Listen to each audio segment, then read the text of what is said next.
Assalamualaikum warahmatullahi wabarakatuh. Bertemu lagi dengan saya di KBBI channel belajar yang nggak perlu bayar. Kita masuk di bagian akhir pertemuan kelima, bab yang keempat, masih di materi ini memberi tanggapan dengan santun. Oke, sebelum kita mulai kegiatan belajar pada pertemuan kali ini, mari kita berdoa bersama memohon agar apa yang kita lakukan senantiasa menjadi berkah untuk kita semua. Berdoa menurut agama dan kepercayaan masing-masing, berdoa mulai.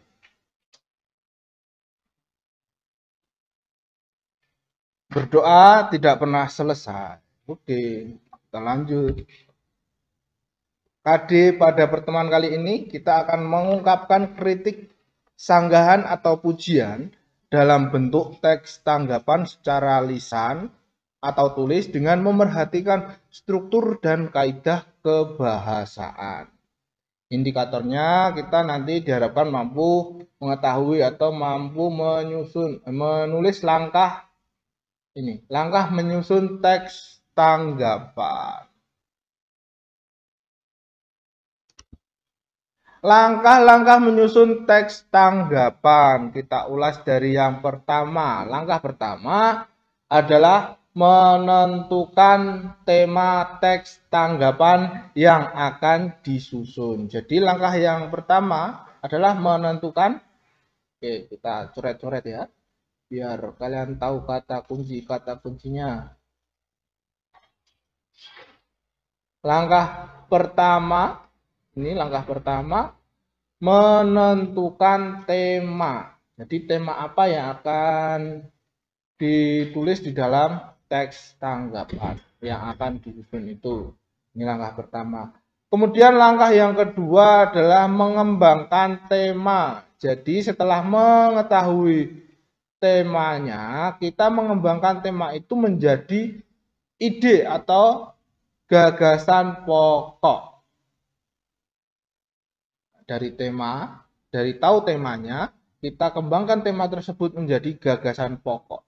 Baru setelah gagasan pokok sudah kita buat, langkah yang ketiga atau langkah berikutnya adalah menyusun gagasan pokok tersebut menjadi kalimat yang urut, yang sistematis dan logis sesuai dengan struktur teks tanggapan baik secara deskriptif maupun secara kritis.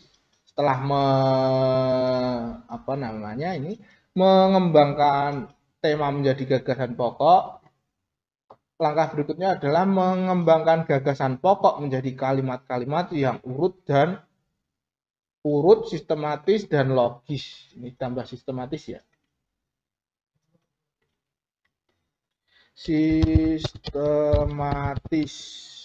Sistematis dan logis. Nah, setelah disusun secara sistematis dan logis sesuai dengan struktur teks tanggapan baik secara deskriptif maupun kritis, langkah berikutnya, langkah yang keempat adalah mencermati dan meneliti teks yang disusun agar sesuai dengan ejaan bahasa Indonesia dan Kamus Besar Bahasa Indonesia. Jadi ketika kalian sudah selesai menyusun gagasan pokok tersebut menjadi kalimat-kalimat yang urut, sistematis, dan logis, kalian harus mencermati kembali atau menyunting, menemukan kata-kata, kalimat-kalimat yang penulisannya bisa jadi kurang tepat atau tanda bacanya kurang tepat atau tidak kohesi dan tidak koherensi. Itu harus ditinjau kembali, kemudian disunting dan juga disesuaikan dengan ejaan bahasa Indonesia serta Kamus Besar Bahasa Indonesia. Ini tadi langkah menyusun teks tanggapan. Yang pertama menentukan tema, kedua mengembangkan tema menjadi gagasan pokok, yang ketiga menyusun gagasan pokok menjadi kalimat-kalimat yang urut, sistematis, dan logis sesuai dengan struktur teks tanggapan baik secara deskriptif maupun kritis.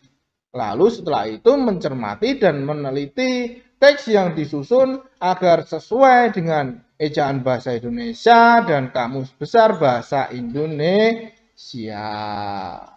Ini adalah langkah-langkah menyusun teks tanggapan. Kalau perlu dicatat, silakan dicatat. Kalau kalian menganggap tidak perlu, ya nggak usah dicatat.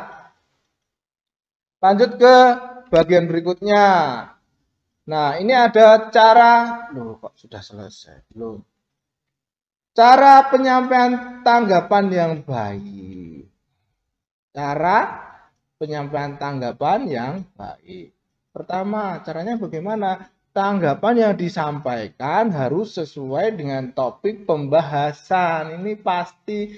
Mosok kalian menyampaikan tanggapan tetapi tidak sesuai dengan topik yang dibahas, kan konyol sekali. Itu lucu sekali. Mari kita tertawa. Hahaha.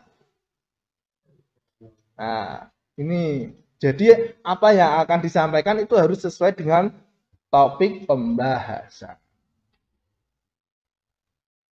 Yang kedua, penyampaian tanggapan itu harus dapat membuat orang lain memahami pembahasan permasalahan. Jadi, dalam menanggapi sesuatu itu harus dapat membuat orang lain paham dengan pembahasan atau hal yang dibahas. Permasalahan yang dibahas. Itu yang kedua. Lalu yang ketiga adalah kalimat tanggapan itu harus murni pendapat sendiri. Nah, tanggapan itu harus murni pendapat sendiri, tidak boleh mengambil pendapat orang lain kemudian dikemukakan. Kalau seperti itu nanti jadinya kalimat apa itu? Tidak menanggapi, tetapi mengutip kalimat kutipan. Harus tanggapan murni pendapat sendiri. Lalu yang ketiga, penyampaian tanggapan yang baik adalah menggunakan kalimat tanggapan hendaknya merupakan kalimat yang benar dan tidak ambigu. Jadi yang disampaikan dalam teks tanggapan itu kalimat-kalimatnya harus benar. Tidak boleh ambigu, tidak boleh. Tahu ambigu atau tidak? Ambigu itu membingungkan atau membuat multitafsir atau bisa ditafsirkan dari sisi yang lainnya. Ada dua pemahaman. Ambigu, membingungkan. Kalimatnya harus benar dan tidak ambigu. Yang kelima, jika yang disampaikan merupakan tanggapan negatif, nah ini jika yang disampaikan merupakan tanggapan negatif, sebaiknya tidak disertai dengan emosi. Nah, kalau nanti kalian menyertainya dengan emosi, nanti akan terjadi bentrokan. Nanti emosi, nah akhirnya berkelahi pras kan nggak baik. Jadi menyampaikan tanggapan negatif itu sebaiknya tidak disertai dengan emosi. Maksudnya emosi yang negatif ya. Kalau kalian menyertai tanggapan negatif dengan senyuman, tapi itu nanti juga bisa menimbulkan seolah-olah mengece. Mengece itu apa? Mengejek. Menyampaikan tanggapan negatif disertai dengan senyuman itu kan seperti mengejek ya. Iya. Jadi ya benar ini sebaiknya tidak disertai dengan emosi. Entah emosi apapun itu. Tapi kalau emosi bersahaja itu emosi atau tidak? Sifat yang bersahaja, yang baik dan budiman itu tidak apa-apalah. Tanggapan negatifnya mungkin bisa diterima sebagai kritik yang membangun, yang mengandung saran. Itu yang kelima. Sekarang masuk yang keenam. Penyampaian kalimat tanggapan dapat diiringi dengan gerakan, mimik muka, atau nada suara. Agar tidak tidak kaku terlihatnya. Jadi penyampaian kalimat tanggapan dapat diiringi dengan gerakan, mimik muka, atau nada suara, intonasinya naik turun bisa. Tapi ini tadi, ketika menyampaikan tanggapan yang negatif, hindari menggunakan emosi. Itu ya, ingat-ingat yang bagian ini. Tanggapan negatif itu sangat sensitif, dapat menyebabkan orang sakit hati. Jadi kalian harus berhati-hati. Itu yang poin ke-6. Sekarang poin yang ke-7. Kalimat tanggapan harus bersifat objektif. Objektif itu apa? Saya sudah sering bilang ini, dibahas juga objektif. Nanti kalau lupa, silakan dibuka lagi catatannya. Sekarang poin yang ke-8. Ketika menyampaikan tanggapan, hendaknya kita tidak menjelekkan pihak lain. Nah, ini biasanya sering terjadi. Ketika menyampaikan tanggapan, kita malah ada rasa tendensius terhadap pihak yang lain. Jadi yang terutama pihak yang tidak setuju dengan kita, pasti kita akan menjelekkan. Nah, umumnya seperti itu, tapi sebaiknya dihindari hal yang seperti itu. Hendaknya kita tidak menjelekkan pihak lain. Ya, pokoknya nggak boleh itu menjelekkan pihak lain. Bahaya, nanti akan terjadi konflik yang baru lagi. Berikutnya, poin yang ke-9. Kalimat tanggapan akan lebih kuat jika disertai dengan fakta. Fakta itu sesuatu yang objektif, yang berdasarkan kenyataan, lawan dari opini. Jadi tanggapanmu harus disertai dengan fakta.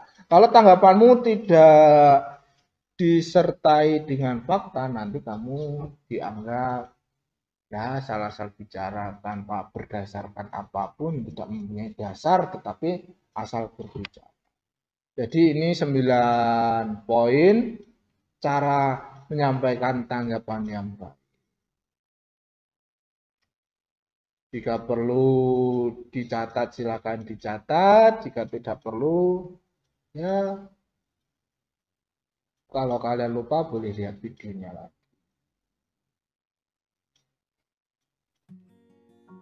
Oke. Sampai di sini ada yang ingin ditanyakan? Jika ingin bertanya, silakan bertanya di kolom komentar yang tersedia. Saya kira cukup untuk pertemuan kali ini.